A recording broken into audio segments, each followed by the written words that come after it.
Hi, Water Signs, Cancer, Pisces, and Scorpio. Welcome po sa ating channel. At ito ay inyong Daily Gabay Tarot Reading for March 27, 2024. Please be reminded that this is general reading po, so maaari kayo mag-relate o hindi. Just take what resonates.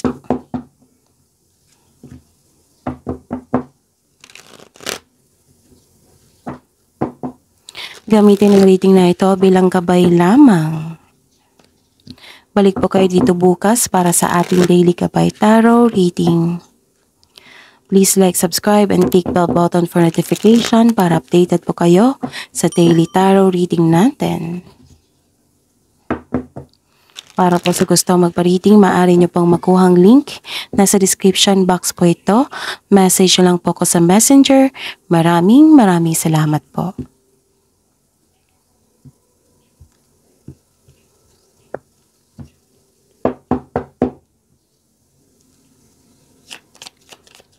Spirits Guide. Mga ganap po ngayong araw na ito, March 27, 2024, para po kay Cancer, Pisces, and Scorpio.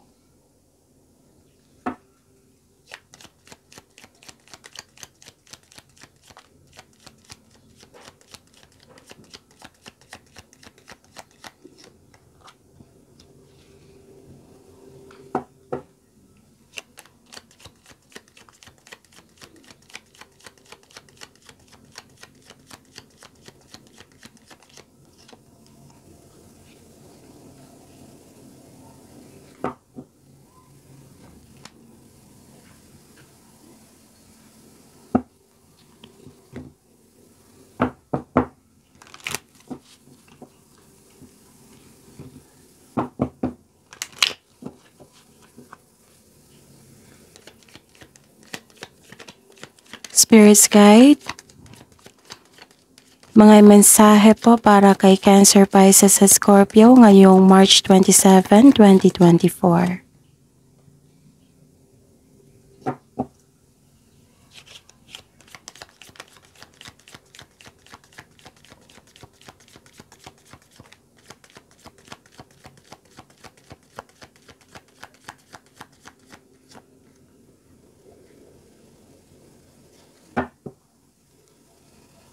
Okay. Cancer, Pisces, and Scorpio ngayong March 27, 2024. May nakita ko dito na harvest. Some of you nag-harvest po. Tapos sabi po ng card dito na mag-ingat po daw kayo sa sharp edges, baka kayo'y masugatan. May nakita ko dito na long-term plans. Regarding sa inyong goal, sa inyong trabaho, sa inyong proyekto, sa inyong career. This is long-term plans. And nakikita ko dito yung career stability. Maaring nakamit yun na, or nagkaroon kayo ng long-term plans para magkaroon ng career stability. Nakikita ko dito na love is blooming. Love is blooming. This is emotions, romance, affection, and attraction. Sabi po ng mga mensahe po dito na para sa inyo na creative wonderment. Follow your passion. And raise your standards. Baka may offer dito na trabaho. Kung lalabas kasi to, pagkakataon. Regarding sa inyong sarili, sa inyong career.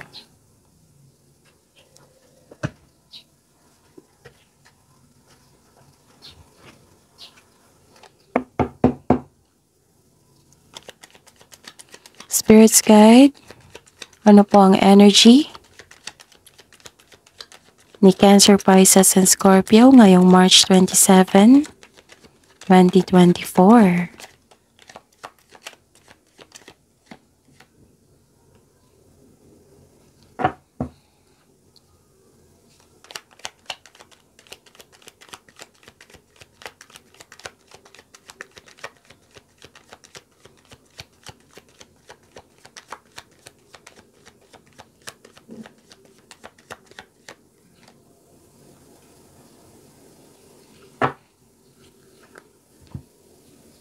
You are feeling empty. Bakit naman?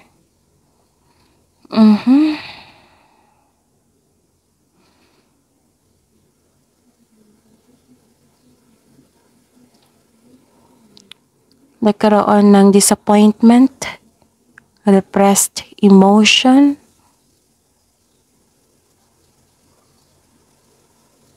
pwedeng emotional overwhelm.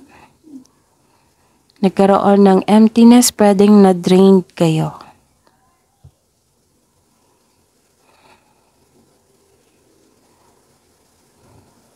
Okay, may mensahe po dito. Nakikita ko dito yung fertility issue. Sa mga buntis dyan or nagpaplanong magbuntis, please, dobleng ingat po tayo o maagang check-up sa doktor ay baka kailangan. Check-up sa doktor ang kinakailangan eh. Baka may nararamdaman kayo dyan, so kailangan nyo magpa-check-up. May nakita kong blockages dito. Feeling exhausted due to the other emotional demands. Baka may concern kayo sa isang tao na matigas ang ulo, ayaw makinig. Kaya umiwas sa mga taong toxic na naghahatid ng stress sa inyo. May sabi rin dito na may iniisip kayo sa nangyari na. Nanghihinayang ka sa ininvest mo na time and effort sa trabaho, sa tao, sa love life. May nakita ko ditong insecurity and doubt at kalungkutan. At kaya sa mga nangyari sa'yo, nahihirapan kang magbigay ng tiwala sa mga tao.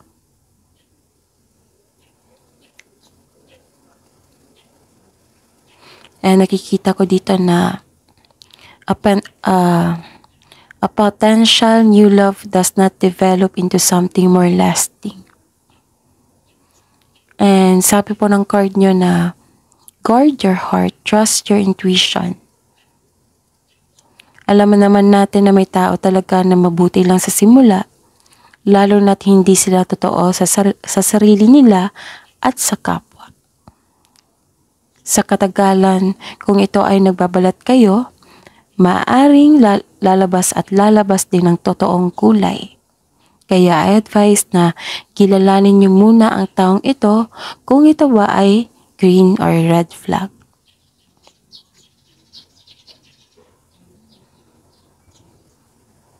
Baka na-found out mo na itong taong ito hindi totoo sa inyo.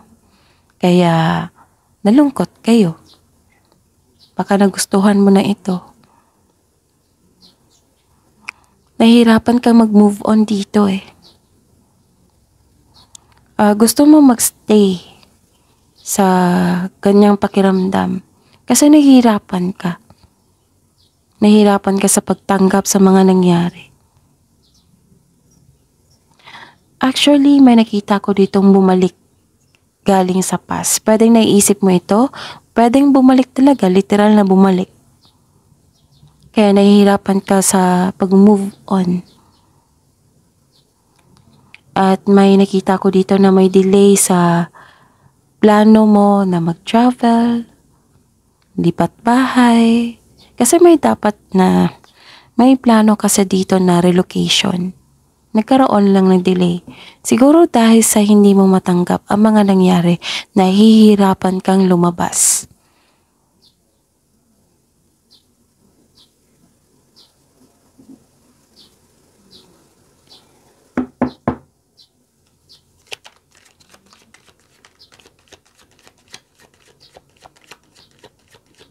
Spirit's Guide, Career and Money po. Ni Cancer, Pisces, and Scorpio ngayong March 27, 2024.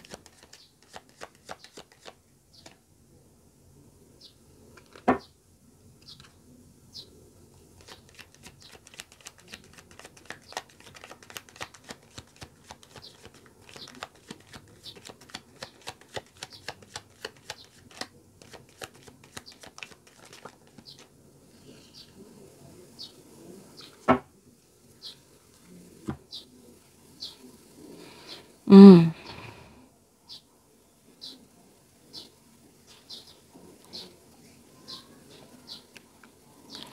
Nagkaroon ng fear of change.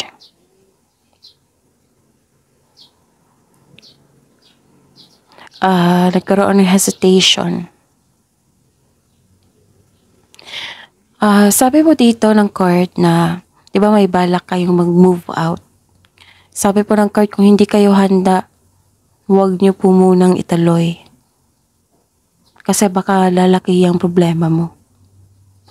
Kung i-push mo talaga. Kasi nakikita ko dito you are not ready. Kasi kung kailangan na maglipat, nababigat yung pakiramdam mo, gusto mong bumalik, huwag niyo pong i-push yung plano niyo na walang wastong pagpaplano. Kasi nakikita ko dito nagkaroon ng unwise decision. Hindi kayo makapag-decide. Nagkaroon ng hesitation May takot may takot sa pagbabago. May takot na mag-move forward. Or takot sa mga challenges na na-encounter mo ngayon sa career and money. Nagkaroon ng hesitation to step out from your comfort zone. Miss Jav, may plano naman akong ganito. May plano ka nga pero ready ka ba? Totoong ready ka ba? Kasi aminin mo na sa hindi na pinipigilan mo yung sarili mo. Kasi umaasa ka. May umaasa na may magbago sa past na sana'y magkakaroon ng aksyon.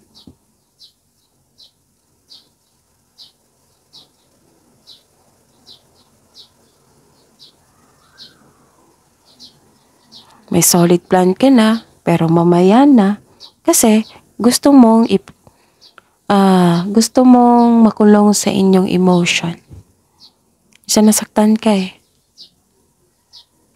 Pero, at the end of the day, nagkaroon ng moving on.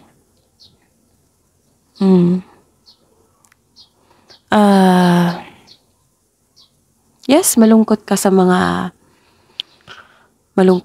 nakaramdam ka ng pagkawala or takot sa kakulangan. Ang ilan sa inyo na-stress na, maaring tapos na yung kontrata, maaring nawalan kayong trabaho, or nalampasan mo ang opportunity na makapagbago sana sa inyong buhay. Sabi po ng card niyo po na believe in yourself. Think positive na makabangon kayo ulit and have faith na yung divine can lift you out of any period of loss.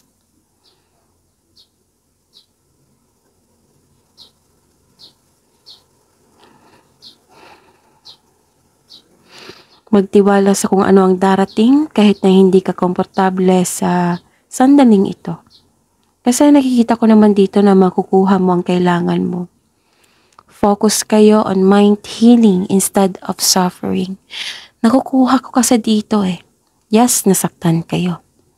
Nakukuha ko kasi dito Cancer, Pisces, Scorpio sa mga ganap. Nahihirapan kayo sa pagtanggap. Some of you nag-overthink. Pero hindi kami magsasawang mag-remind sa inyo on how to process na makawala dyan sa pag-overthink, makawala dyan sa bigat ng nararamdaman mo. Surrender. Huwag niyong pahirapan ang sarili niyo.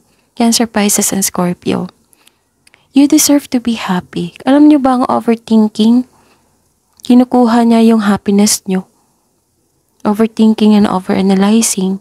Kinukuha niya yung pagkakataon niyo, happiness niyo. Huwag niyong hayaan na makulong kayo sa inyong emotion. Alamin niyo, isipin niyo kung deserve mo ba ito na magpa-apekto. let's say, kung tao ha, na binigay mo lahat sa kanya, yung kabaitan mo, naging matalungin ka sa kanya, don't expect a return from this person. Kasi iba-iba tayo ng ugali. Hindi lahat ng tao na kasing bait nyo po, Cancer, Pisces, and Scorpio. Hindi lahat ng tao na mapagbigay din. Kasi iba-iba tayo ng ugali eh. May iba hindi expressive. May iba hindi mahilig sa bigay-bigay. Baka nga, wala siyang maibigay. Baka kailangan niya ng tulong kasi wala siyang maibigay. Kung hindi niya ma-change yung kabaitan mo, kasi may problema pa siya.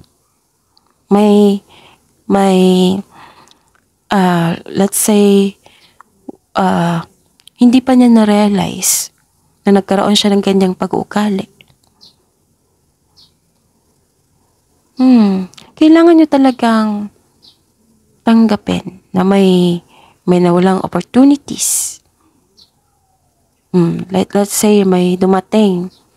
Tapos pinili nyong ipagpaliban nyo muna kasi gusto nyo mag-isip sa mga nangyari na nabibigatan kayo. Yung opportunity na binigay, nawala. Kasi may kumuha, in-offer sa iba. Kasi busy pa kayo. Tinanggihan nyo. Hindi kayo nag-take ng action.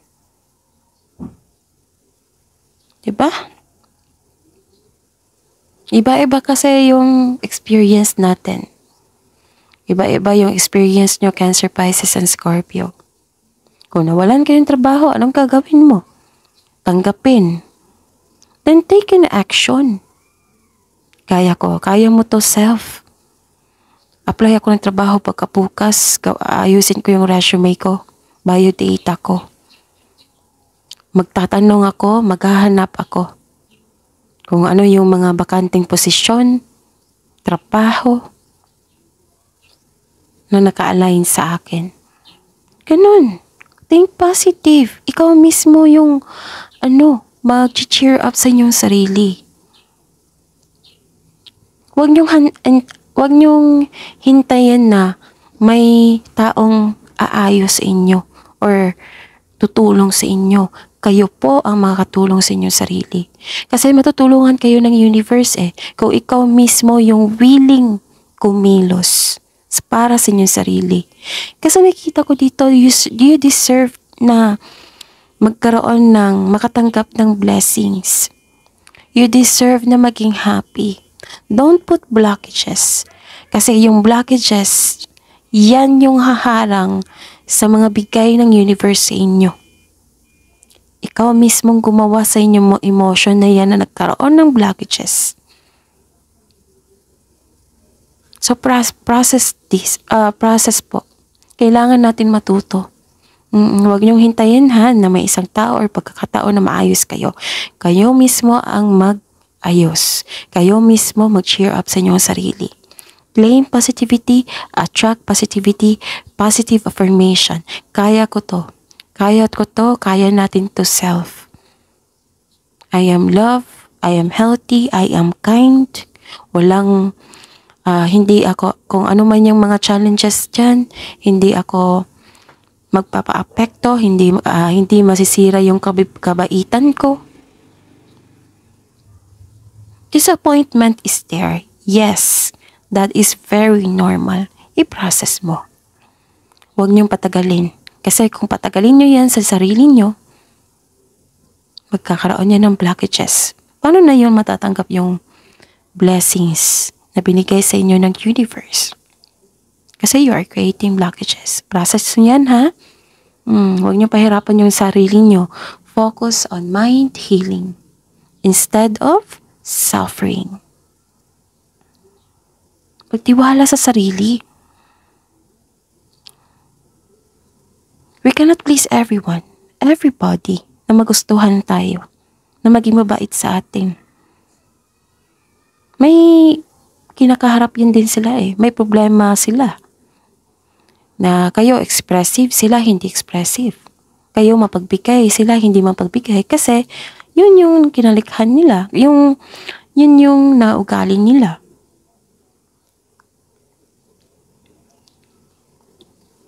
Minsan yung tao choice nila na huwag magbigay, minsan hindi yun talaga nila naugali. Or kailangan lang po ng tulong itong taong ito. Huwag kayong magpa-apekto kasi yung career and money nyo is ikaw yung mag-isa naggagawa niyan. Without an action, wala kayong maabot. Wala kayong pera. 'Di ba? Kasi don't afraid to fly solo. Focus on your career and money. And be happy sa achievement nyo. Sa na-receive nyo. Kasi may nakita kong harvest dito. Travel din. And some of you pinagpaliban. Kasi nagpadala kayo sa emotion na kailangan nyo nang i-process yan. Nagkaroon ng fear. Kahit may plano na, nagkaroon ng fear to move out from the comfort zone. Alam nyo naman na ang comfort zone, yan yung pumipigil para hindi natin maabot yung dreams natin. Sa labas ng comfort zone, andyan po yung challenges, yes. Pero ang kasunod yan, success. Para sa inyong sarili, improvement sa inyong sarili. Kung nabigo kayo sa ibang tao, kasi may higher expectation kayo sa kanila, then be it. Move forward. Kasi hindi nyo i-deserve talaga. Hindi nyo deserve na ma-stress. Hindi nyo deserve na ayaw nyo maging happy or hindi nyo, ayaw nyo i-claim ang mga magagandang bagay na in-offer sa inyo kasi nasaktan kayo. Deserve mo maging happy. Deserve mo maging successful. And take action. Kasi kung walang action, wala kayong pera. Wala kayong trabaho. Huwag kayong magpa-apekto. Okay? Kung may nawala sa inyo, makukuha mo yan ulit. Lalo na nakaw, nanakawan kayo or na-scam, babalik yan sa inyo. Kasi intention Kung may intention tao na kunin yung bagay sa inyo, babalik yan sa inyo. Kasi alam ni God yung mga nangyari. Believe it or not, may naman yan sa mga scammer. Nako.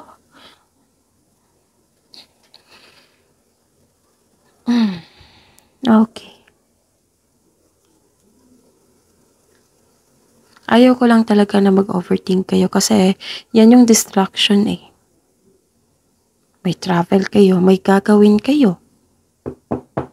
Tapos nagpadala kayo sa inyong emotion. Love life, self-love, partnership, and romance ni Cancer, Pisces, and Scorpio ngayong March 27, 2024.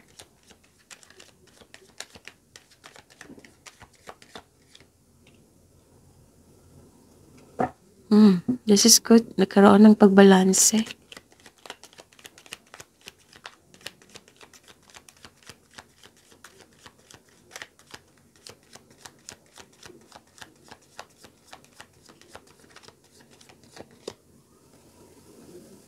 And by the way, Cancer, Pisces, and Scorpio, check nyo po yung channel natin. Scroll down nyo lang po. Andun po yung love reading nyo, monthly gabay, April 2024, and monthly gabay, tarot reading. Check nyo po ha. Tapos open din ako for booking for April 2024. Check nyo yung video, yung sa baba dyan, yung description box, sa may link po dyan, i-click nyo. Then message nyo po ako sa messenger for inquiry, for booking. Okay? Tuloy po ang laban.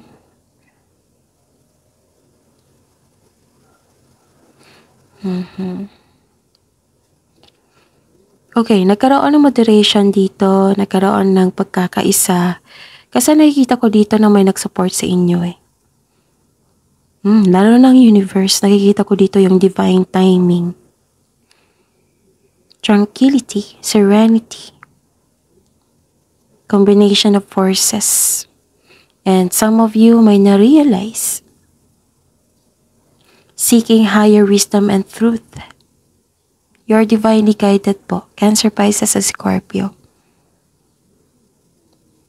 Maaring nagbigay ito ng sign sa pamagitan ng isang tao o kaibigan na maaring makatulong sa struggle mo ngayon. Kaya have patience as the universe goes to work to bring your desires into reality. And this card tells you na seek balance and create a calm atmosphere. If you're single, huwag pilitin na magbuo ng relasyon na hindi nakatadhana sa inyo kasi nakikita ko dito na the universe is working behind the scenes to bring romance into your life. So trust the divine timing, may tao talagang nakatadhana sa inyo. In relationship, sa buhay mag-asawa, may emotional intense dito na mangyayari. Ang taas ng trust level nyo sa isa't isa. This may lead to the next level sa inyong relasyon. Kung may masungit sa inyo ngayon, kailangan nyo ng mahabang pasensya at pag-intindi. And pay attention to your relationship and to yourself also. Okay? You are guided to find peace. Kahit na may mga nangyari. And you are very lucky kasi you are guided. You are guided to find peace. You are divinely guided.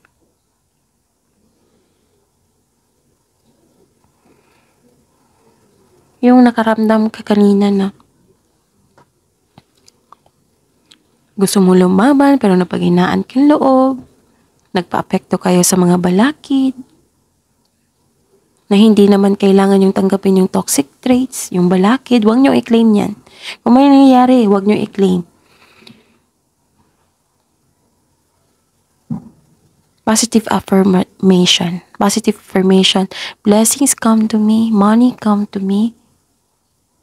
Opportunity come to me. I am loved. I am healthy. I am brave. I am enough. I have a good health. Yung mga i-attract nyo yung mga magagandang bagay. Kung pwede, isalitan nyo ito. Like for example, wala akong pera. No! Huwag kayong magsalita ng ganyan. Kasi yan yung ibibigay sa inyo. Sige kayo. Kahit yung family ko, ugali na kasi na kahit noon pa bata pa ako, wala akong pera. Kahit totoo. Totoo na naman Ganun. Kahit totoo. Pero, huwag kayong magsabi. May darating akong pera. Malaking pera. Itong trabaho na ito, magbibigay ito ng pera sa akin. Masusolusyonan ko itong problema. Yan. Yan yung claim mo, i-recite nyo. Miss Job, nahihiya ako? No.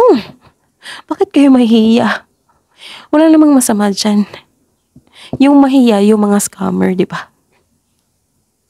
Hindi nga sila nahiya sa mga ginagawa nila, di ba? So, you have a right. Kasi, yan yung bigay Di ba, nature is gawa ni God? Kung ano yung narinig na binigay mo sa nature, yan yung balik sa inyo. Kaya yun, sinasabi ko sa inyo parate na huwag niyong i-claim na huwag kayong magsabi ng bad words kasi yan yung babalik sa inyo.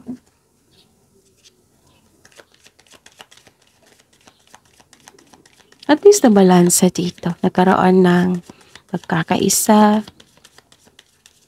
Emotion to So, pagkawala na inyong sarili, okay? May advice dito, connect sa nature.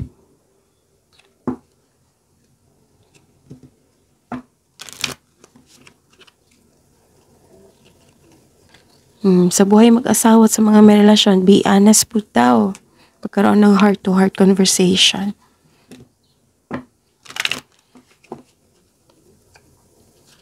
Wisdom message.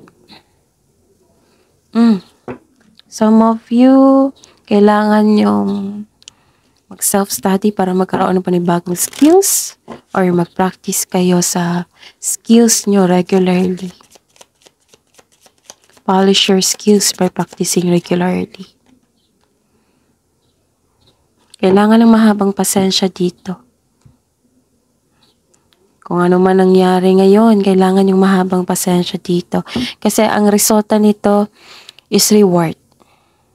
Huwag po daw kayo mag-rush and learn to accept help from others.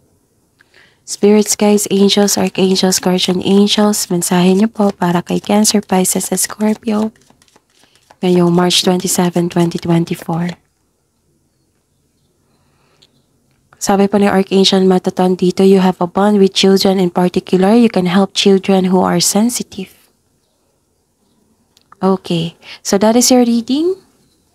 Cancer, Pisces, and Scorpio for today, March 27, 2024. Please like, subscribe, and click bell button for notification para updated po kayo sa daily tarot reading natin.